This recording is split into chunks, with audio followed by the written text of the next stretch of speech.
This video contains gratuitous use of profanity and uncomfortable pauses to compensate for lack of professionalism and original thought. Viewer discretion advised.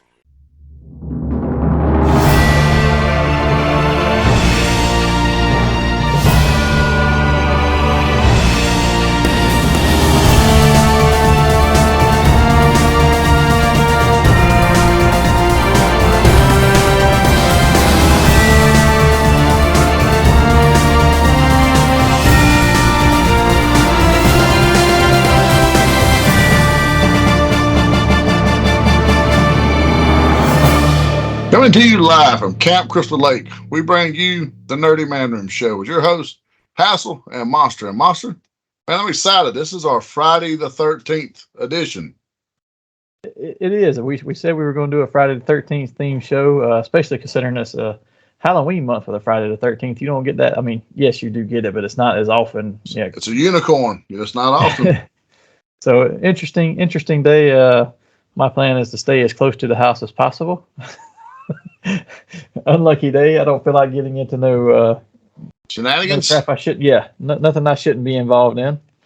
But with that, yeah. Before we get to the Friday the 13th stuff, I guess we should probably do Geek Week first and just see what's been going on. So, how about I'll let you go first, sir. Well, it is Friday the 13th, and depending on how last night's game went, seeing as we are actually recording on Thursday night, between the Braves and the Phillies, it will determine just how happy my Friday the 13th shall be. Because if the Braves lose, they're done. We win, we live to fight another day.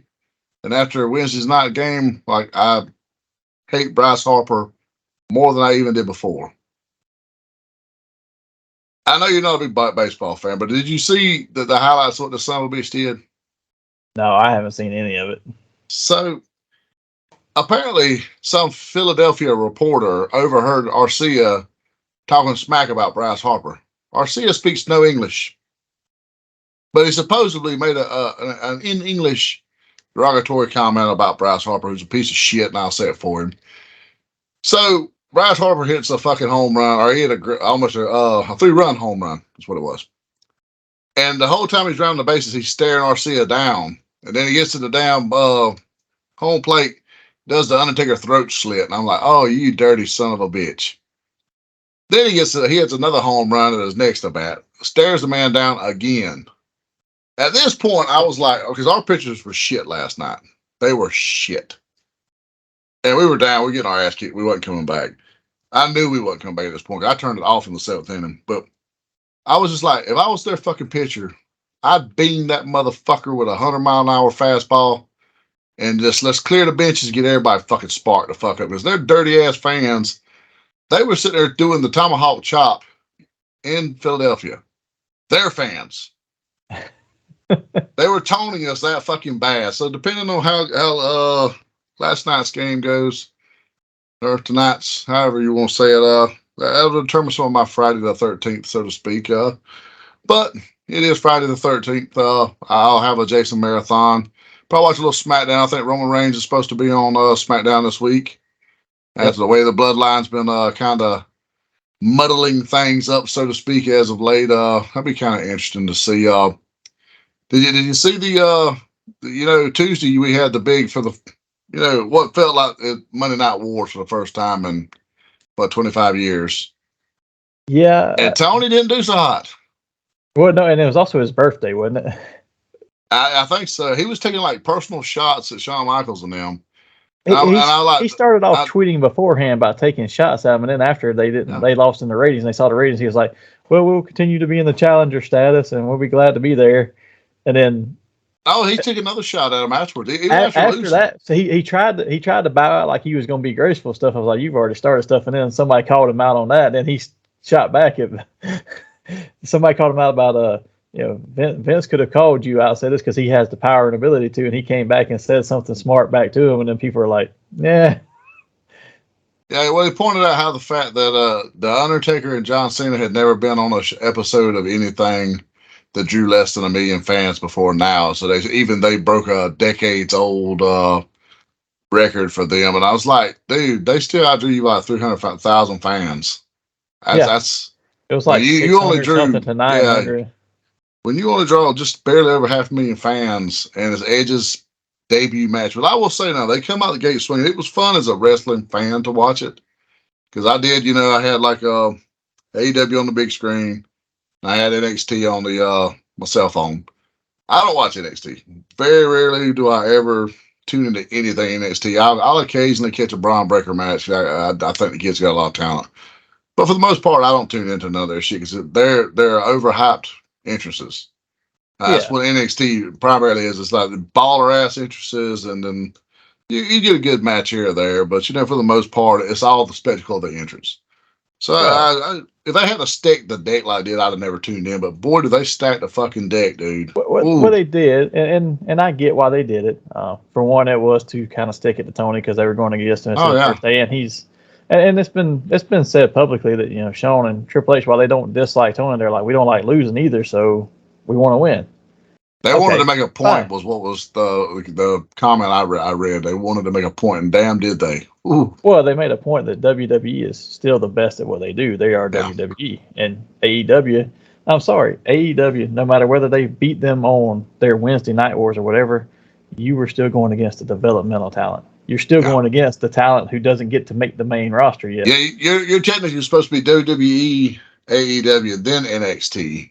Yeah. So you were beating the minor leagues, so to speak, but you're supposed to be major league. But bragging about beating them is not the way to go. And then I remember where the comment he got back was. Now he said something about, well, yes, somebody said something about Vince, could have overshadowed him and said this stuff and all this and had every right to. And he remarked back, that Vince comes back and pushes his way around this sort of thing. He's like, so somebody came back and said, well, yeah, or what was it? He said something later on about, well, Shawn Michaels will never be Booker of the Year. And somebody said no because Triple H will be. It's like, damn, they got him on his own comment. I will say that show was stacked more than a Monday Night Raw. It was, and Taker showing up at the end, he made Breaker. I mean, even though, knocked him out one punch or whatever, I mean, all it takes is something like that kind of rub with the man, and you're made at that point. He's main event level ready. The more telling thing that I thought was the fact that they announced. So for NXT, it's always shot in the same place, right? They don't really travel that much, every now and then. But the line was so long that the regular people who go there every week couldn't even get in. People were camping out the night before, 24 hours ahead of time, just to see the talent, because they had John Cena, they had all these people coming. They're like, people were camping out. But then when you watch NXT and you hear their ticket sales, they only sold right around 4,000 tickets for a full arena, and they roped off a bunch of the arena because they didn't have anybody in seats. Yeah, poor Edge, I feel for him. But they put on a great show. AEW was actually a really good show. It started with Christian Cage, who is, like I said last week, one of the hottest heels in the business right now. I love the stick he's doing right now. And he started out, and he's gold on the mic. Like, literally, he is gold. I think it's even more telling, though, that last week was the attendance last week, because that was Edge's first time coming out there at all, right? He came out and spoke. The attendance for it was also abysmal too. I think it was more than the 4,000 they got for this week's, but it was one of those things where you can visibly see. So Edge comes out and does his run to each side. He runs to one side, he turns. He just acknowledges the other side. His face was like, "Ooh, there's nobody over here." It's like he looked shocked. It's like in the middle of his run, he's like, "Wait a minute, where's everybody at?" Yeah, he just kind of acknowledged the other side on the camera, like, and then it's because he turned around and saw, oh shit, there's like 5 people over there. Maybe 3 of them are cameramen. Well, let me ask your opinion on this. So, Collision Saturday nights, that's supposed to have been CM Punk's show. It's a live show, supposedly. It's been muddling the road pretty poorly. 300,000 fans, or 300,000 viewers each week. Edge shows up unannounced this past week. Do you think that's a good or a bad thing? Does that make people think, oh shit, I might need to tune in because they're doing things that are unannounced? I mean, the tag titles were changed on the show. Do you think it gives that kind of like the Diesel winning the title in the house show spark, or do you think they need all the publicity they can get and they need to be announcing shit? I don't know. If this was 2 years ago in the middle of COVID, I would think it would make a difference. I think it just doesn't even matter now because Saturday night is typically not a night that most people are home watching TV. Even if it's live, it's like Even for me, I'm mostly home during the weekends. That's the time I get to come home from traveling for work. But even then, I'm like, Saturday, I go hit Target, Walmart, all those places I usually go, check out things, go do any errands and stuff. I'm like, so if I get home, I'm very rarely there in time to even watch anything that would be live. So I don't know that it even matters. I mean, even for somebody like me. Well, but the bulk of the people that's going to be home watching a television program on Saturday night are probably watching college football right now. That too. I mean, it's typically your 7 o'clock game is your big game on Saturday, or one of your big games on Saturday. So that's what most people are going to be watching. I think Tony has done a terrible job of oversaturating his product. It's too much of it. It's 3 nights a week. No one tunes in. So, sadly, sometimes they tune in more to the Friday night show that's taped than the Collision. That's actually a pretty quality show most of the time. I mean, they put on some great matches. It's too much. He should have kept one show for AEW, and in my opinion, if you're going to have a Friday or Saturday show, make it Ring of Honor instead of trying to throw them on everything you got to. Have 2 separate shows and do 2 separate companies basically. Yeah, because you literally got all your AEW talents running around with your Ring of Honor titles to try to make them relevant. You should have just had a Ring of Honor show and let that be your development like NXT, and then cross them over every now and then. That would have been the thing. That's the way I would have done it, because I think he's put too much out there, and I think it's like a drug dealer. You don't want to partake in your own product, otherwise you'll never sell your product.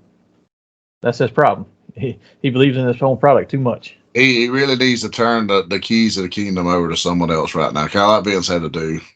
But he needs to turn it over to someone that knows what the hell they're doing. Step back and just be the financer. And if he wants to nick certain things, by all means, I mean, it's your product, it's your company. Right. But as long as he's actually running everything, I don't think he's ever going to get any further than the niche space he has. No, and here's my problem with everybody who gave him those Booker of the Year and stuff awards, and it went to his head very quickly. He is not a booker. He did not grow up in the wrestling business. You say what you want to about Vince. Vince grew up in the business. He was a booker. He became a promoter because he was better at the promotion than the booking. And he had other people around who could book. Now, he had final say, but he had other people around him, Pat Patterson, Gerald Briscoe, who could book this stuff. Tony's trying to do all that and promote it. And I'm like, dude, you don't do a good job of promoting because you run your mouth when you shouldn't. And then you get on here and you book stuff. He's so awkward on camera. Yeah. Like, every time he's in front of the mic or camera, I just cringe as fuck. It's just like, oh, dude. And he wants to book something, but everything he wants to book, he lets the folks inside the match tell him what they want to do versus actually booking it himself and saying, this is who's going over and this is how I want it in. You figure out everything in between. He's like, well, what do you guys want to do today? It's kind of like Cody. What do you want to talk about? Well, what do you guys want to do? Well, some of his big stars aren't even on there each week. I mean, that's my thing. It's like you got 5 hours of television. And there's weeks you don't even see certain stars. And again, you could say what you want to about WWE's regimen and their stickler for this stuff. There's certain things like them. They're a stickler that you show up and you work out and then you come to the ring and you do your stuff, right? Tony, you can tell, doesn't, because he is so riddled with injuries from every one of his top people. It's like, are you only hurt because you haven't done this in like 6 months and now all of a sudden you do it and you get hurt, or you just don't work out, or what?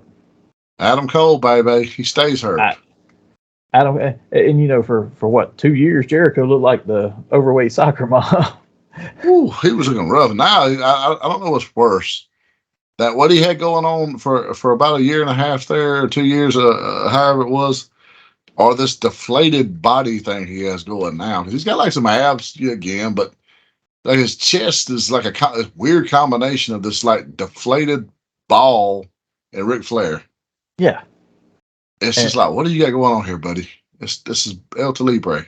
And you can tell that they don't travel and do as many matches and stuff, because when they get into them, you can see them. That a lot of them look blown up when they're doing stuff. Not their really good ones, but a lot of their folks who they think are great look blown up halfway through the match. I'm like, their wellness program or whatever you want to call it, their fitness program is not quite the same as what WWE puts them through. No, he wants to. Oh, you can go work indie matches. Well, what do you think's going to happen in those indie matches? They're going to primarily be entrance. You hit your spots, you go home. That's the indie match they're working. Yeah, they're not out there doing all these. Unless you're John Moxley and you're out there doing fucking death matches in someone's backyard with fucking barbed wire and fluorescent bulbs, but Which leads to the fact that he's not on half the shows because he stays injured. He wasn't on there this last week because they found out on Tuesday he wasn't cleared to wrestle. No. Now, he did actually get that concussion in the ring at AEW, but hey, it all boils down to stupid shit he does. But they tried to play that off to, oh no, I got dazed when he dove out and hit me. And it's like, no, there's no way you were that dazed after him diving out hitting you that you wrestled 10 minutes straight, and then as soon as you got that pile driver, you were out cold. It was the pile driver. Just be honest about it. You botched the move. It happened. Whether Penta Jr., their brother, was to blame, or Phoenix. Yeah. Whether he was to blame or Moxie's to blame for botching it, somebody botched it. It happened. Exactly. But moving on from that, the only other thing I really got is I got a pretty good haul in from a Big Bad Toy Store the other day. I got my X-Men 97s. They have come in. They have arrived, and they look really good. Have you seen? I know you see them in the stores. What did you think of them? I thought they looked good. I would have gone in for the Bishop at least if they hadn't done the short hair. And I get it. He's got that short haircut in the comics currently, but I was like, I'd have rather seen him with the long hair in that outfit because that's what went with it. It kind of throws, like, if he had the outfit that he has in the comics now with the short hair, it wouldn't have thrown me as bad, but it just doesn't look right because he had the long hair with that outfit. I'm really thinking of kit bashing that one because I bought him just to open. And I have the last Bishop they done. I mean, but he's MOC and I'm not opening him because he's actually holding value quite well. Yeah. So I'm thinking about just buying the head because I have seen the head on eBay a few times for like $20. So if I can find it a little lower than that right there, I'm gonna probably buy it and then just kit bash.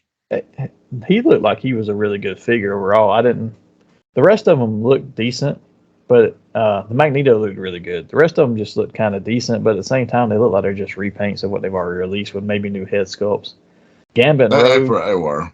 Gambit and Rogue were new head sculpts. Storm was a new head sculpt on a classic figure, and I'm like, eh.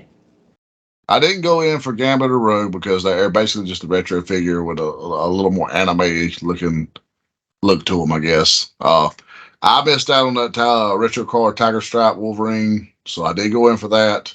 I got the Magneto because this is by far the best Magneto they put out since the only one I've seen that looks better to me is that the Forces of Evil one, that 3-pack. Oh, with him and Scarlet Witch and Quicksilver. Yeah. I didn't get that 3-pack right there, and he is like ridiculously high on eBay alone. So I bought him because like he's the best looking version of that. Other than the hands are different. The hands, which one has purple hands? Is that the Family Matters one? The Family Matter has the purple hands, and this one has the red hands. Yeah, I'd rather have the purple hands on it, and I like the head on the Family Matters one better. The angry face that he had, that looked really good because it was very dark in it. Other than that, this Magneto body-wise and cape-wise actually looked better than any of the rest of them. Well, I've seen where people have kit bashed those two together. Yeah. That's what I'm thinking about doing. Because I've seen the parts on eBay several times. They're pretty cheap. Typically, you can find the head for like $10, the hand for $5, something like that. So I'll probably kit bash that as well. I'm pretty happy with the Wolverine. I like him, so I'm going to do some unboxings this weekend because I have a ton of shit that I have to get opened. I also got my Xanathos in. He comes with Demona wings, so now I'm tempted if I open him to start opening gargoyles because that'll be at least 2 I can cape now. So I'm somewhat tempted to do some opening of them as well. Then I got I saw the Elisa Mazza the other day in Target for the first time, and she's got Lexington's wings. Yes. I hadn't seen her in person. I have. She looks alright. I mean, their human characters don't look as good as their gargoyle ones. I mean, they're just the animation style is much more, I don't know, curved off, I guess, with the pencil stroke. So they look cel shaded from what I saw of her. Xanathos, I don't remember if he was or not. I opened him up. He looked pretty good. I thought about sticking him next to the armored version of himself. That way, I didn't have to change the heads out to have the armored version with the Xanathos head. But I don't know. This depends on what I decide to do. And I got the Steel Corpse, my G.I. Joes. So mine charged, but they haven't arrived yet. They charged and shipped, as did the remastered Power Rangers Lightning Collection, the green, pink, and red Rangers. They did the Green Ranger with the candle and the Red Ranger with the dragon shield on. Those came out this week too. Oh, did they? Well, I hadn't Yeah. got hit with those, and that means that'll be coming because I got both of those. Damn, that's pretty early. Yeah, they were supposed to be December, but they hit mine. I got charged for them all last night. So which means those ship about 3 days after that, 2 to 3 day business days after that, sometimes the next day. But I got hit with a Steel Core Brigade the day before, Optimus Primal from the the Rise of the Beast movie for the kid, the Studio Series version, and then all of those Rangers the day after, and I had a copy of each of those Rangers, for the green and the red for me and the kids. So I got hit with a lot last night. It was over $200 or $300 last night. I was like, oh. And for those of you that follow us on Instagram, you've seen the picture we posted. Like I posted mine. I was like, I thought I felt pretty good about my haul here. And then Monster says, you know what? And there's more. And he sends me his. In fairness, and like his is so big, he's got like Galactus. He's got Galactus hid behind it. It's so big. Those you can't even see the $600 Galactus behind it. I mean, they've come in over the last 2 to 3 months, and they've just been stacking up because I got nowhere to put them, and I haven't been home long enough to go buy a new display case for them. Well, I was this weekend, and I was going to, but and I'll talk about it more on my Geek Week. But we ended up going on Saturday when we were going to do that and put it together. We ended up going to as they call it, the Great Ohio Toy Show. They have like 4. It's at an ag center, like a 4-H type ag center.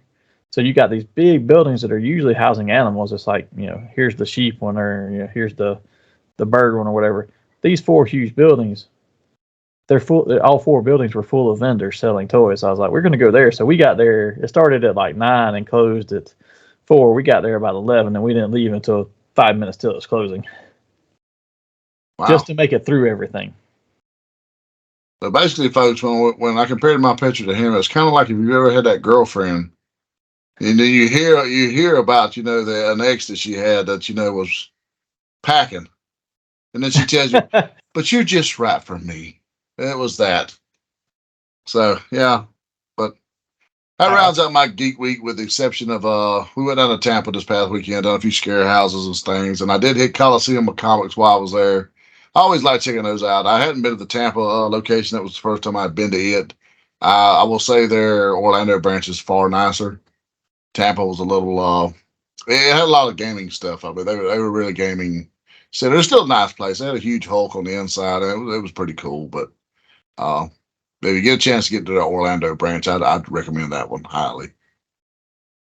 So here's what, just to give you a scale of that toy show we went to, not to interrupt you, but I was trying to find this. And also, before I even get on this, let me ask you, have you seen that they are doing a rebooted, they're pitching around the idea of a rebooted Gargoyle series?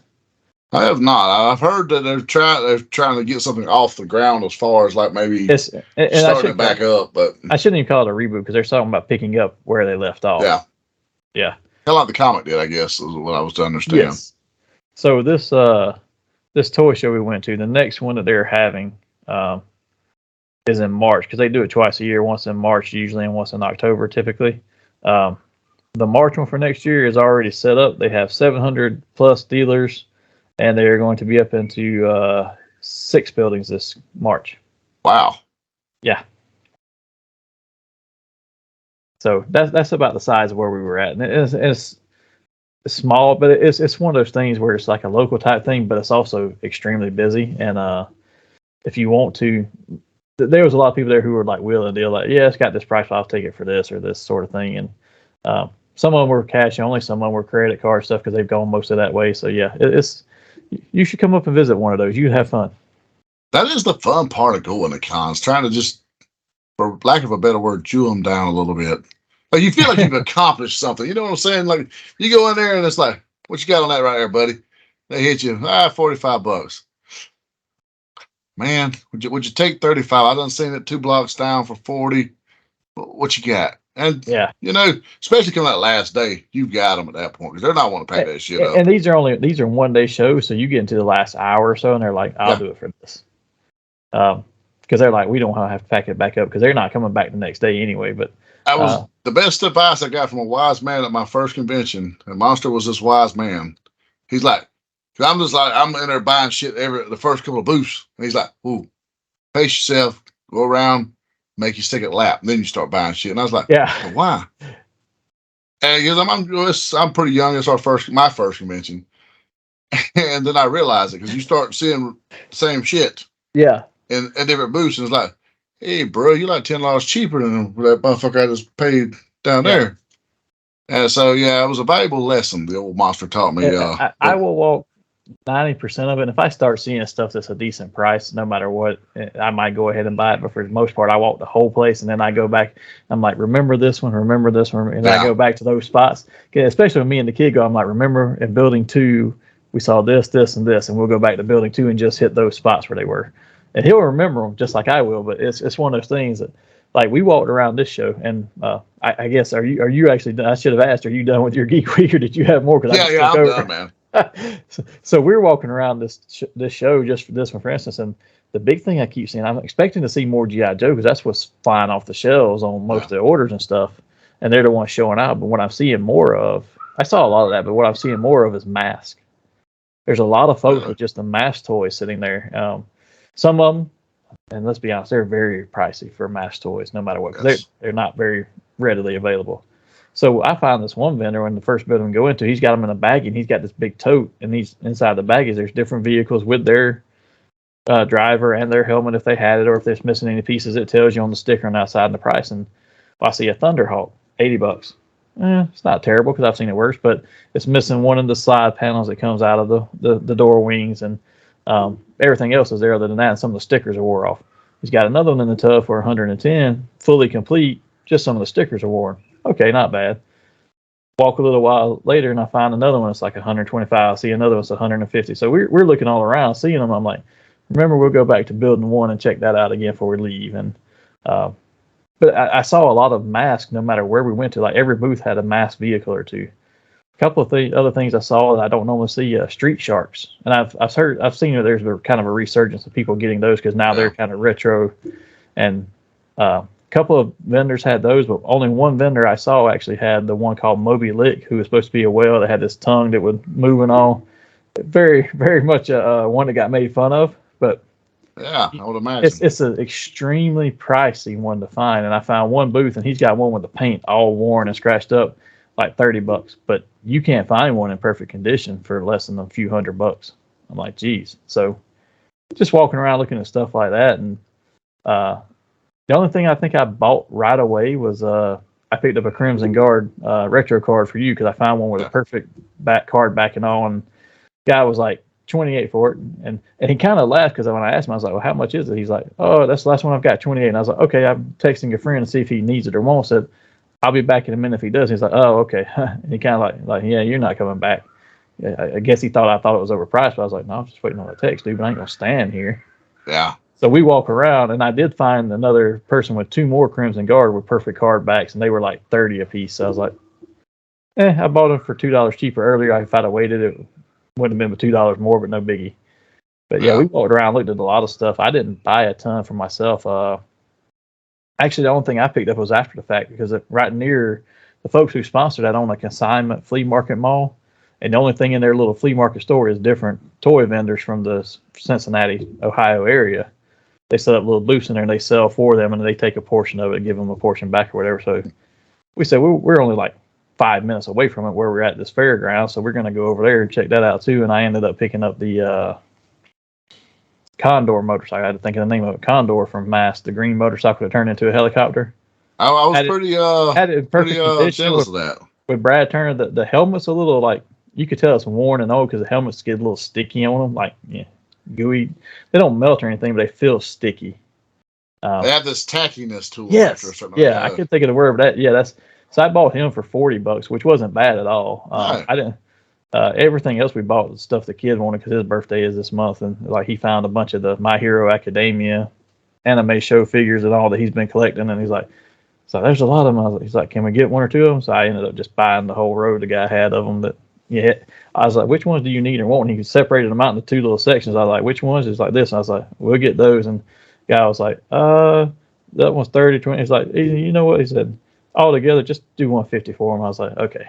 Because they would, the way he was at and the way he was naming the prices, they were going to probably be about close to 200. He's like, just do 150 for all of them. It's near the end of the day. I'm out of here. I'm like, yeah. That was the biggest letdown I had this past weekend. I will say that because my wife, she's like, is there any collectible shops in there you want to let's check them out? And I was like, yeah, let's go around. Well, one of the ones that had like some stars by it it said the Mall of Tampa. Yeah. So I was like, okay, cool. So we drive there, and it what used to be a fairly decent sized mall apparently, and it literally had the Mall of Tampa. And I was like, okay. We walk inside. Literally, the time we walk inside, there's a fucking flea market. It's literally this big open area with little corridors and like it's got all the weird smells that a flea market has, like this weird cuisines here and there, and then you got these weird shops with incense. So it's just this crazy aroma, and everybody's speaking a different language. I don't know what the fuck they're talking. I don't know. They were, keeping people, sparing. I mean, I don't know. But they're like hollering shit across the aisles at one another, and I'm like, okay, wig shop over there in the corner. We got some soft serve over here. You got your fake Victoria's Secret pink over here. Okay. So we start walking down the aisles. We finally stumble upon this place, and my office at work is bigger than the shop. And literally, I'm like, okay. And it's like just overpriced shit, and a lot of it was more current stuff. And it wasn't even like rare current stuff that they're overpricing. It was like shit that you buy at Ollie's. Literally, like some of these Marvel Legends I have seen at Ollie's for $7 to $9, and they had them in there for like $25. And I was like, nah, player. No. Yeah. So, and I ran into that a couple of times at that convention too, but I get it from there because most of those are dealers or vendors or who have stores, and they have to buy it at something, so they got to sell it at a certain price too to make their money back. So I did find a Bret Hart chase at Ollie's for the $9.99. Pretty happy. I actually had two of them. Oh, that's not bad. No, it wasn't, because I had to Google it to make sure which one was a chase, because they had two of the chase and they had one of the regular. And I was like, well, shit, which one do I got? Because I knew I had the regular version, I knew, but I wasn't sure which one it was. So I had to like go online and look like 2 or 3 places to make sure I was getting the right one. Then I was tempted to buy both of them and be greedy and put one on eBay. And I said, no, I'm not going to do that. I'm going to play it forward, people. Well, since we're speaking about toys, a couple of notes. These are not really things that I've done in my Geek Week, but I did see today that, we talked once before about, they just had Hasbro PulseCon in the last few years. They've done a 1027 Hasbro Pulse event because their office is located on 1027 whatever street. And there's been no talk over this year other than a couple of times they mentioned in their PulseCon that, oh, this big thing is coming out in the next month. And then I saw today that they may be planning a 1027 event because there's new pre-order listings for the 27th, 28th, 29th, which they spread those out throughout that weekend or that rest of the next couple of days whenever they do that event, whatever day it's on. But there was new listings up for pre-orders for the 27th, 28th, 29th, all from Hasbro. So they think they're doing another 1027 event, but it's still not announced yet. But it is New York Comic Con, so maybe they'll announce it this weekend. Well, speaking of 1027, do you realize what 1028 is? No. So our 2-year Annie. I just realized that today, actually. I literally just realized that today. I was like, holy shit. I knew it was this month, but I had not even looked at it because, man, the time has just been flying. But besides the 1027 event and this week New York Comic Con, it's also a Walmart Collector Con kicks off tomorrow. The October one, because I think they have 2 or 3 a year now, but the October one kicks off tomorrow. But the only thing I've seen announced is G.I. Joe figures, which is Night Force Tunnel Rat, Night Force Wolf Spider, and Cobra Shadow Tracker. And to be honest, as much as I want those, and I'm going to order them anyway because I need the figures, I'm somewhat disgruntled with Walmart after my Fuck the Walmart. After my Night Force Big Ben Walmart Collector Con exclusive, they did not ship these out to all the people who pre-ordered them. They went live on the page when they got them in stock. They gave some people with pre-orders. This goes for the Range Viper 2. They gave some people with pre-orders their pre-orders. Some people got cancellations. Some people got delays. I got a delay on my Big Ben because I didn't order the Range Viper, but I did order Big Ben. I got a delay on it. No updates, no updates, no updates. I seen other people selling it through Walmart.com at a higher price. And I was like, I don't want to pay that. And then finally I see it one day listed back on Walmart.com. And I should say that when they listed it the first time, people were able to order and get it shipped immediately, which was a pain for folks who pre-order because, like, why do a pre-order then? Yeah, exactly. Why did I not get my guarantee, but these people could buy it and get it? So they list it back up as a regular buy, but they have increased the price. And it's sold and shipped by Walmart, but the price has increased from $24.99 to $37.99. So I ended up buying them and canceling my other pre-order just so I could get the figure. But I was pissed because I had to pay more. So while I'm still going to go in for these, I'm going to try my best to get them on Pulse first tomorrow versus having to go to Walmart, because I don't want to deal with Walmart's BS again, because that was crap. Yeah, if I can avoid Walmart, I will at this point, because I pre-ordered the Range Viper, same as you on Big Ben. Everybody online had been getting theirs. I didn't get mine until for the longest time. And then when he finally arrives, he's got a crushed fucking corner. I haven't unboxed it yet. He's in my stat to unbox it. For some reason, I'm not going to be surprised if there's a fucking potato in there instead of a Range Viper. And then when I tried to order the 2 Crimson Guard retro cards, I got 2 retro card gung hos. Yeah. And if I didn't have the figure, it'd be one thing, because I just throw one on the wall and open one. But no, I had 2 of this. I literally have. It's one of the few I did find, and then they wouldn't take one of them back. They'd only take one of them back. So that was fuck Walmart. So the retro cards, my problem with those was, for one, they weren't going to keep doing it. They said they were only going to do 2 versions or 2 waves of it, and then that was it. I was like, fine, I don't want to have to buy those and the regular just to have them on different packages. I did want like the Gung Ho to open because that was the right colors for him, and I wanted that version of him. But now they're doing more of the retros. However, I am glad to hear them say that, number one, they're not Walmart exclusives next time. Thank God. I don't know what they're going to be. If they're going to be fan channel. I think I heard that they were going to be fan channel, which means you can get them at Big Bad, you could get them at Entertainment Earth, or whatever. But they are not going to be Walmart exclusives, and they are increasing the stock of the card stock closer to the Marvel Legends. I didn't understand why they didn't to begin with. Like, you're doing good retro cards for the Black Series, for Marvel Legends. So why would you have little thin-ass cards for your Joes? That made no sense to me. I don't know. They were falling apart, though. Every one of them I saw. Oh, the different stores charge different things, too. So, like, when I tried to take Gung Ho back, that was literally the first thing the woman said is, well, if I were to try to take the other one back, I could only give you $19 for it. And I was like, I'm literally showing you here where I paid $24 for this figure, almost $25. She said, yeah, but we sold them in this store for $19. And I was like, of course you did. Yeah, that's kind of crappy, but yeah, I've seen that stuff. Other than that, I didn't really. Other than going to the convention, the only thing I did was watch a little bit of TV. I finished with Ahsoka. Had a good ending. I actually enjoyed it. Kind of left it on a little bit of a where are we going next, but it was a good ending. I did start watching Loki. Watched the first episode of it. It was okay. I kind of had some low points to it. Where I was not impressed. I watched it last night. I was not impressed. I get starting slow because they're coming off of what they started with, or what they ended with last season. So I want to see more of it, but I wasn't like fully engaged. If it had been 30-minute episode, I'd have probably been more engaged than I was at like a 45 or whatever it was. And then I did actually watch a very fun movie that I knew was going to be completely outlandish, but I couldn't resist not watching it, and that was The Meg 2. The first one was crazy enough. The second one was like, really? Oh, Meg, the shark. Yeah, it's like watching Fast and Furious. It just gets more outlandish every time, but you're like, you jump the shark a couple times. The shark jumps from building to building. Not quite that bad, but when he's on the dock and he's leg pressing him off of him and biting him, I'm like, come on. Oh my God. I almost want to watch this now. I did finally tough out the end of Flash. I did do that yesterday. I feel for you on that one.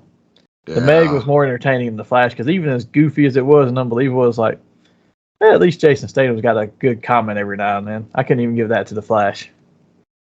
Dude, it was like they just threw it away at the end. Like, we don't even care anymore. We just want this over. That's probably how they really felt, but the whole thing was like that to me. It's like, Because then it was like, you got 2 or 3 different berries. I was like, oh, come on. Come on. Yeah. But that was all that was in my Geek Week, and since we made it through that, and we did run a little longer than I thought we would on that, let's jump straight into the focus topic. So, Friday the 13th, and you are the expert here, so I will let you take us away whatever direction you want to go in, sir. What can you say about Jason that hasn't already been said? I just remember, to me, he was like one of the first slashers that I was able to, like, I was a scary ass as a kid. as big a horror nut as I am, and I watched horror since I was a kid because my mother made me. He was the first one I could kind of watch and I could enjoy it and not be scared. You know what I'm saying? Like, I don't know. It was probably part 6. I was the one that kind of like reeled me in, and I was like, okay, I actually love horror. That's what I knew. And part 6 is actually one of the more fan-touted ones as far as, the favorites go. Filmed here in Georgia, by the way. I will say this about him. You look at some of those from our generation, the slashers or whatever. And this is so Freddy's a supernatural being. Michael Myers, Jesus, somebody's beating the stairwell outside. Sorry for the noise if you can hear that in the background.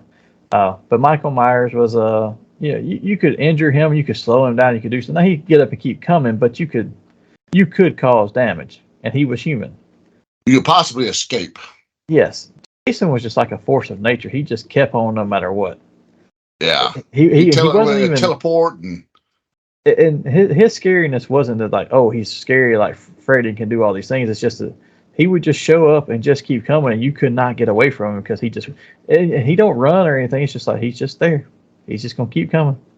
He was like this unstoppable Terminator, and there's like literally there's no other way to explain it other than teleportation. That's why I love what they did on the game when you basically had that mode, because like it was just like you pick up a spot on the map and you hold a button down and it like do this little vision, and then you better let go at the right time because he just fucking and show up some fucking where. But yeah, I will say to me, I find part 3 through 5 a little more enjoyable over time. In my later years, for years 6 was my favorite, hands down. 6, then 7 started getting a little jumping off the rails. They started jumping the shark a little bit at 7, but now in my older years, I found I enjoy 3 through 5 a little more because he's a little more humanoid. He hasn't quite become zombie Jason yet, and so supernatural.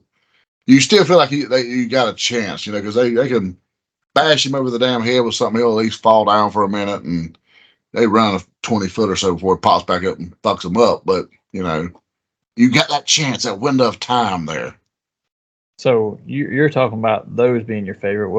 What is your least favorite version? Ooh.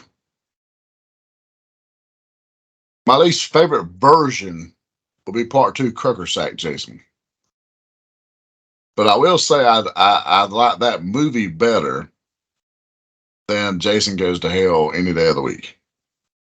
Really, I would have thought you would have went with Jason X or Jason 10, where he's in space and got the not even the hockey mask anymore. He's got the damn Uber like, Jason. That's what that mask looks like something else. And I can't think of what it is right now, but it's that metal looking mask. I'm like, dude, that was just. I do hate that. There, I will say, the beginning of the movie, the way Jason looked when he's like chained up before they go into space, obviously, and totally jump the shark. That look for Jason there was actually a lot better than what I felt he had in Jason Goes to Hell. But yeah, Uber Jason's pretty terrible. That's and the only reason I kind of say Crocker Sack Jason is because even though that was like your first on-screen Jason, there's no cohesion from that one to part 3. At least from part 3 on, you got some cohesion there. It's a progression, so forth and so on. There's nothing from part 2 to 3. And literally, it's like it's supposed to be the next day. It's literally how that is. It's the next day. But then he looks nothing like he did in part 2. He's got none of the wounds from part 2. And you got this backstory of him chasing, the one girl around when he's maskless. So it's like, yeah, I don't remember those. I remember Jason Goes to Hell a lot because at the end of this, where Freddy's hand pops up, takes his mask to set up Freddy versus Jason, but Jason X actually releases between those two, which was so weird to me because I was like, I thought they were doing this, and then you got that movie which had no other than the character and the fact that it's still him. It really had no connection to any of the previous ones. Yeah, it was. I don't know. It's one of those you can kind of watch now. And it's kind of got like I don't want to say cult following, but it's just one of those that's so campy you can kind of watch it and because it has your, corniness in there. Because like, literally when they're on the holodeck and it looks like it's in the 80s, and the girls are like, "We love premarital sex." And it's like, they're always picking at their own genre, so to speak. Yeah. It's got its moments. I got that more from the. I enjoyed that more, and this is probably my favorite one just for the pure campiness and the stupidity between it. But that same thing you're talking about, like the holodeck type scene, I got that so much out of Freddy versus Jason. Just a lot of times, just from the comments Freddy would make to Jason while he's fighting him. Yeah. I was like, this dude is just dogging him. He's like, dude, don't care. He's just here to kill. You're in the way. So yeah, he's like just wanting to stab, and Freddy's like just giving him the business left and right. And talking so bad to him, it's so funny. I'm like, he down him like 5 times, and dude's just like, yeah, just move. You're in the way. I'm busy. So, what is more scary to you, as far as what version of Jason is scariest to you? I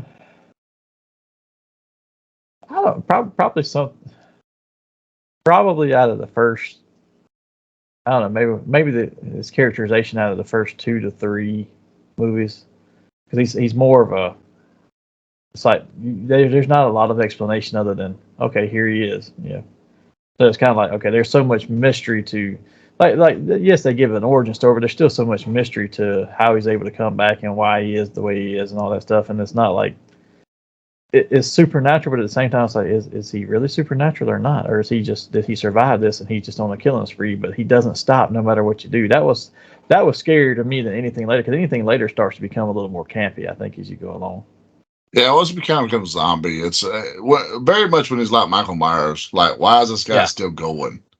He shouldn't. Exactly. I mean, he takes 6 slugs to the chest, and before the doctor can get downstairs, he's gone. Yeah, that's the shit that makes us like, oh fuck, how does a man do that? So when you've got the teetering of the borderline, so to speak, of supernatural and just a madman that is hell bent on rage and doesn't know he's like an LSD guy that can fucking lift a car. Yeah, he's tore every muscle in his body, and when he fucking cools down, he's done. Those versions are a little more scary to me. That's why I kind of like 3, 4, and 5. Because 5 doesn't even have real Jason, unfortunately. But I will say that's probably one of my more favorite installments because the Roy Jason gets some great kills. Yeah, and see, I don't remember the middle ones as well. I remember more out of the first 2, even though I don't remember fully watching them. I know enough about them to remember those more. 3, very little, but after that, up until like 10 and Jason Goes to Hell, I don't really remember much out of them. Just I don't know. It wasn't a prevalent thing for me. I didn't watch all of them, so I don't know as much about them other than those. I just remember the serious at the beginning and then the campy towards the end. Yeah, it was part 7. I think that's where it kind of started going. That was, I don't know, 7. I won't say is full blown campy. It takes some of the mystery out of it, so to speak. I mean, we've seen Jason's face a little before that, but it became like part of him at that point in part 7. Like half of the mask is gone, and then he takes the mask off, or gets shattered by Tina after a certain point. And you had the telekinesis deal, which was like, what the fuck happened here? Okay, so that I remember that, and I remember the mask being shattered and seeing the face. And I'm like, it's just like almost like a rotting zombie. I'm like, I don't. Yeah, like the last 15 minutes of the movie, he's trudging around trying to kill this little blonde girl and her boyfriend, and he's maskless. See, I don't remember the full movie. I just remember those parts, and I guess that's where it started like changing. I think that's what made him a little more scary to me was before you knew what was under the mask. Yeah. Like that mystery of, oh shit, what's under there? Like, well, Michael, you really never know what's under the mask. You get a brief glimpse of him in part 1, like through shadows. But it's not enough to, do anything really. You get a small glimpse of him in, Halloween 2018. The rest of the movies, they were smart enough to leave the mask on, and that's what I think Jason should have done the entire time, honestly. And I'll say too, and I think they showed this all the way back to the beginning, but showing him being a deformed kid and then drowning in the lake or whatever, I'm like, that also kind of took away a little bit. I was like, I don't know, that for me that pulled away some of the, okay, this is this big badass supernatural thing. I'm like, just a poor kid being picked on, and yes, unfortunately, sadly, you look a little rough. I mean, but I mean,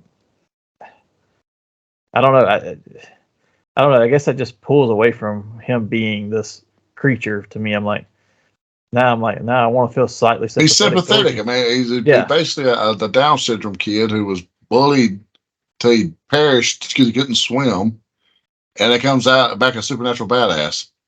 Yeah, and seeing that takes away from us. Like now you want to feel sympathy.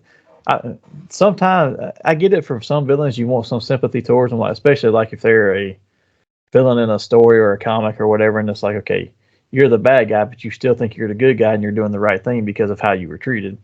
That wasn't the case here. I was like, for a monster like that, I don't want to see him. Unless it's Frankenstein, I really don't want to see anybody be sympathetic to him. I want to say, okay, no, you were the monster. Every now and then, you were the monster because you have no irredeemable qualities at all. You're just fucking out there. Instead, this is a poor little kid who witnessed his mother get killed and said, you know what? What the fuck are you up now? Yeah. Everyone will touch foot on this land, you're dead. Done for. Yeah. I don't know. Some of that just drew away from it. And I by no means mean to pick on what the kid was by any standards. It was just like, it affected the story to me, I guess. And I know that goes all the way back to the beginning, but that's kind of one of the reasons I wasn't as into it. Well, initially, he was never to be anything more than the side, a side story. I mean, the mother was the story. She was the killer. Then it's like, once you kind of box yourself in and say, oh shit, we got something here with this, but shit, we didn't kill the killer. What do we do? Oh, we go to the son. He's supernatural now. But you still have that backstory, so it's like, yeah. But it was the 80s. I mean, let's be honest. I mean, they've done a lot of questionable cringe things in the 80s. There's a lot of creative licenses. I mean, let's just be honest here. Freddy Krueger is a pedophile child killer and was probably one of the biggest pop culture icons to come out of the 80s. Yeah, this is true. How does that happen? It was a different time. That's like you see. That's why I cannot stand to get on Instagram, and I don't get on TikTok. Instagram is all I want to do. But then you see the stuff from TikTok, and it's like, oh, all you Gen Xers, are you guys okay? It's like, fool, do you not know what we survived? Yeah. We drank from garden hoses. You're thirsty and outside? The door's locked. There's a hose. Yeah. Yeah. Let it run for a good minute first, because if not, it's going to be hotter than hell. Way different. Way different. It's like, we're going to turn out slightly different. One of us is going to be a little bit more harsh than the other. So you went and seen the remake with us, right? What was that? Was it 2010 maybe? Was it that late? Maybe 2008? It was around the same time as Chainsaw Massacre, because right after that, because the same director made both of them. I don't know. Let me look at it real quick, because depending on when that was, I might have been moved. Well, it's got Sam from Supernatural in it. Ooh. I don't remember. I remember going and watching Texas. I don't remember going and seeing that, but you know what number that was, or the name of it? It was just Friday the 13th. Because I said it was put out by the same studio that did Texas Chainsaw Massacre. They were the ones doing the is Darren what's his, oh my gosh, Darren something. 2009. The director's name that actually he done Chainsaw Massacre and he done that, and he made him serious again. That Jason in that movie is fucking badass. Like literally, it starts out with a hellacious kill sequence. That one was in February of 2009, and when did we move? We moved at the end of that year, so I might have went and saw that one. Well, I figured with Supernatural with Sam being in it, you probably had seen it, but I was just wondering about your thoughts on it. That one I don't remember as much. And honestly, I may have went and watched it then. I don't remember, but I remember moving at the end of that year when we moved to Memphis. So I might have went and seen that. You did have a pretty busy year. I mean, you had the oyster. I mean, you had a pretty busy time around there. So yeah. Yeah, I will say, even if you're not a horror fan, I do recommend watching that one. That one's actually really good. I'll have to look at that one because I don't remember it. I remember going to the theater, all of us together, watching 10 and Freddy versus Jason and Texas Chainsaw Massacre, but I don't remember that one for some reason. Actually, I had to even look it up just then while we were talking just to see the date. But It's it might be on Tubi for free. I'm not sure. It's typically on Hulu. I have seen it on there a good bit. So if you get a chance, like I said, check it out. There's several streaming apps have it for free. But it holds up. It's very good. And I was pretty sad when they didn't get a sequel to it because it led up to a sequel. But of course, horror was kind of taking a nosedive at that time. yeah, that'd be around the time they were just really starting to get into really kick off the Marvel stuff really highly. So yeah, the superhero movie was craze was starting to come in, and that's around the time that studios wanted to do PG-13 horror movies because you broaden your audience to a teenager base. You know, because these little sissies today that they couldn't sneak into R-rated movies like we did, or our parents just drop us off at them. I mean, even now though, you say that, but honestly, they would still sell you tickets to it back then. Now they won't even do that. Like you go in the theater, you go online and stuff. It asks for age verification before you can buy tickets and stuff. Oh, really? Yeah, some of these some of the ones I go to around here. When you go in, and they'll kind of, for lack of a better term, they'll profile you. If you're walking up there and you look like you're a young kid, or 16, 17, trying to make it to an R-rated movie, they're like, they'll look at the tickets, they'll look at you. They might actually ask for ID sometimes. Like, lady, I'm going to watch a damn movie. I'm not buying beer. Because where we're at, you buy the tickets online. It's assigned seating, so I mean it's a full blown type theater like that. But you go in there, like, sometimes I've seen them actually profile something like, or do you have ID? Because you have to. This is an R-rated movie or something. It's funny. Oh man, assigned seating. How bad would that fuck with Mr. Mittens? Well, you buy the seat you want when you go on there, so it's assigned. But he didn't know seat. what seat he had to have until he got there and felt his way through there. He was like that kitten that just had to find it. You know how they'll circle around 3 or 4 times when they finally sit down? That was always Mittens at the theater. Like, nope. He'd sit down in the seat and looking for a minute and then get up and move over one more and this is the one. Yeah, so we always buy the same. Buy the same 1 or 2 rows, and we always buy the end seats because I like sitting on the end so I can get in and out of there easily.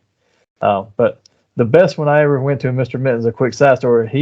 It fits because it's the season, but he, PK, my cousin, and I went we were going to a wedding out of town.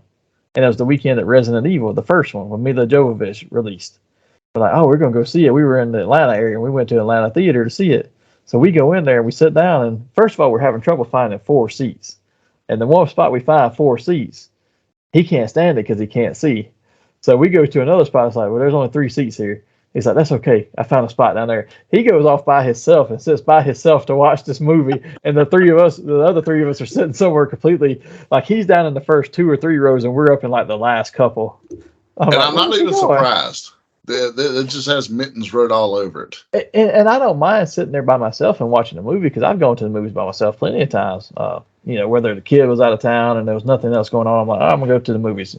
I'll sit by myself, but when you go with other people, you like to talk about it or, enjoy it together. And it's like, we're sitting up there here talking about it. He's just gone. I'm like, where did he go? That's the fun of going as a group to heckle together. Yeah. I mean, like when, because the first Resident Evil one, the only thing that was really just curdling to me was when that first body walks out carrying the axe and dragging the axe to that zombie, and the foot is completely broken and it's just dragging on the ankle. And I was like, oh God, that hurts me on the inside to see that. It hurt me on the inside to even see that, and it's like, wait a minute, I want to tell Mr. Mittens that because he would get it, because I'm sure he's down there just cringing because he would cringe at stuff like that too. Nothing is better than watching a movie make Josh uncomfortable. And you can see once it makes him uncomfortable, he is just unnerved at this point. It's like, that's the best. If you're at the theater, he just had to sit there and just look away. In your man room at that point. Like, I'll come in and find people in the sharpshooter somewhere 3 days later. Yeah. If he's not at the theater, he's like, I got to go mess with something. Take your refrigerator out 4 times. Yeah. Oh, man. But getting back to it, anything else you wanted to cover on the Friday the 13th movies, or? No, we've pretty well hit all the high spots, and we've kept the people here long enough. As I said, it's Friday the 13th, folks. Well, let us know what your favorite movie is. Drop a comment below. Tell us what your favorite is, what you think our favorite is. We'll tell you whether you're right or wrong, according to my opinion, his opinion. So Mostly just yours. let us know what you think. Yeah, mostly mine. I'm usually the asshole, so just let us know what you think. So tell us your But thoughts. And watch a Jason movie tonight. Well, but before you do that, let's go to Nerd Out. For anybody who hadn't been here before, this is where we ask questions about the topic of the day and respond with no prep time. We just like we'd like to hear your comment on your favorite movie. We'd love to hear your comment on our answers to the questions we ask or your answers to our questions. Feel free to drop those in the comments below. And Hassel, since you started us off with Geek Week, why don't you go with your question first, unless you haven't prepared one for today? I have not prepared one, but one just pops to my mind.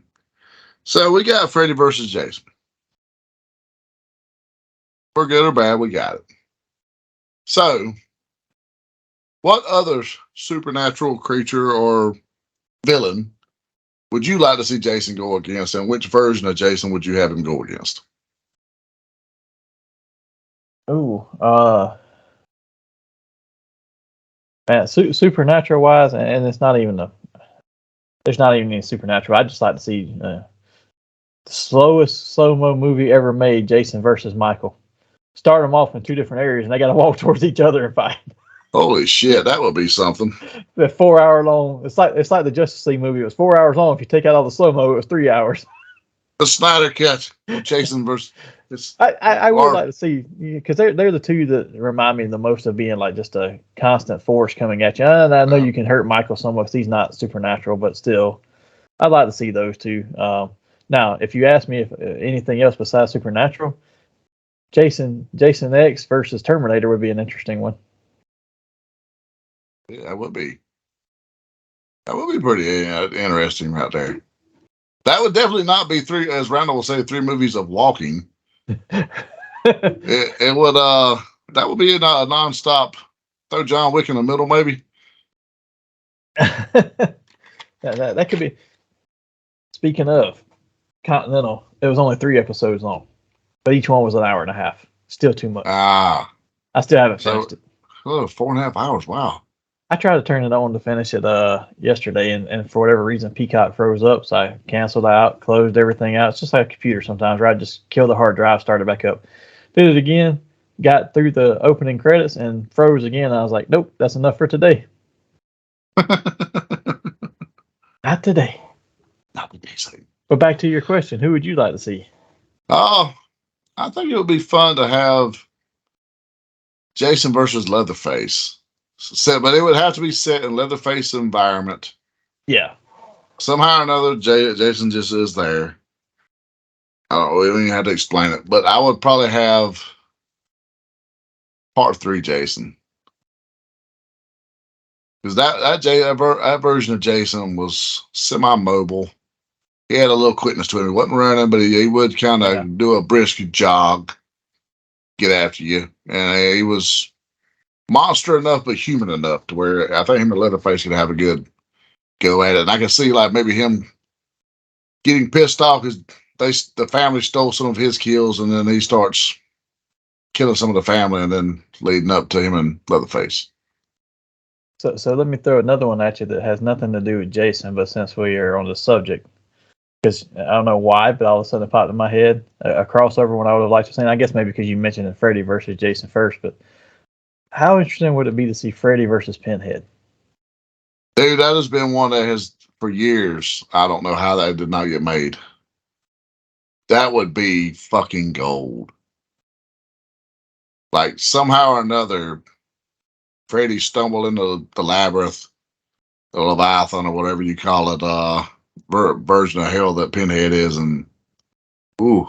It just seems like that would be a Freddy with all his remarks and his quips and his comebacks, and Pinhead trying to find a way to torture him. Just seems like that would be just a See who's actually more sadistic. That would actually be really, really good. I would enjoy that.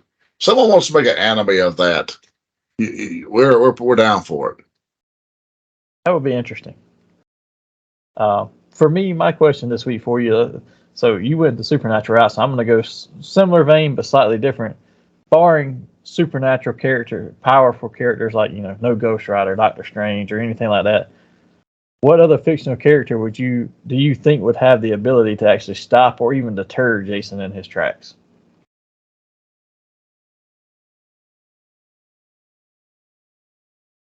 I kind of like to see old Frank Castle and Jason have a go at it. Really? I think that would be pretty interesting. He couldn't have grenade launchers and shit. I mean, I take all though. Yeah, but that would be interesting because Frank's kind of a force himself. He doesn't stop coming either. Maybe old Frank's on a road trip to find some mob boss that's hiding in the hills and stumbles upon Crystal Lake and starts hearing about teenagers getting killed and starts investigating in his war journal, so to speak. That would be interesting. I'd actually like to see that. I went with the route of probably just staying in the same vein, but I don't know if they fully stop him just because he's supernatural. He's going to come back, and there's not really like a way to kill him. But deter him, I think definitely they could do, and I'd say the Winchesters. That would be fun. That would actually be fun. Hey, all the different characters that they went up against, especially in the first 2 to 4 seasons before it got to the demons and angel stuff. Yeah. They really, that's really all they did was the urban legend stuff. So I could see them taking him on at that point in time and just finding a way. Like the episodes of what they did with the Tulpa or whatever, where it's like if you put a symbol in here and you put a belief into it long enough, it becomes reality. Yeah. So I could see them dealing with something like that and actually deter him. Again, not fully getting rid of him, but being able to say, okay, he's only going to pop up once a year. We come deal with him. We go back to the rest of our stuff. So, question: does the cult work on him? That's an interesting question. Have they ever really said what he actually is? No. Well, literally, he's there. So that's what I'm wondering. Like, is he a zombie? Is he a demon? Is he what is he? So the cult supposedly kills anything, but they never showed it doing anything other than demons. So I don't know. Does it affect him? That's a very interesting question. Sean Cunningham, if you just happen to be watching, let us know. Well, with that, I don't think I have anything to follow that up with, so I think that brings us close to a close here today. But before we leave, Hassel, we do got to tell everybody where they can find us at. You can find us on Twitter at Nerdy MR Show, Instagram, Nerdy Manroom Show, Facebook, Hassel Hutchinson, via the Nerdy Manroom Show. You can find us on YouTube. You can find us on Roku TV. You can find us on Fire TV at the Nerdy Manroom Show via Spotlight Media. And you can also find us on Geek Network. And don't forget, if you're interested in joining Geek Network, we are still looking for more members to help with interviews and reviews. Check out the graphic that we'll put on the screen somewhere, whichever side we're on. Look at it, check it out for all the details on how to apply to join. And while you're checking that out, don't forget to go check out our extended Nerdy Manroom family member, Big Rob. You can find him on his channel, Big Rob's House of Entertainment and No Chinese Food. No Chinese Food!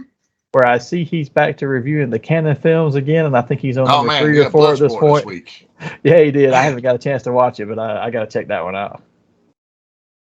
Check him out, and then go check out our sponsor, The Zone Collectibles. I want to give a big thank you for them for sponsoring the show. You can find them on the internet at thezonecollectibles@gmail.com and on Facebook at The Zone Collectibles, or in their store at 305 Main Street, Tifton, Georgia. Visit them for all your nerdy needs, from comics to Legos, trading cards, toys, games, and more.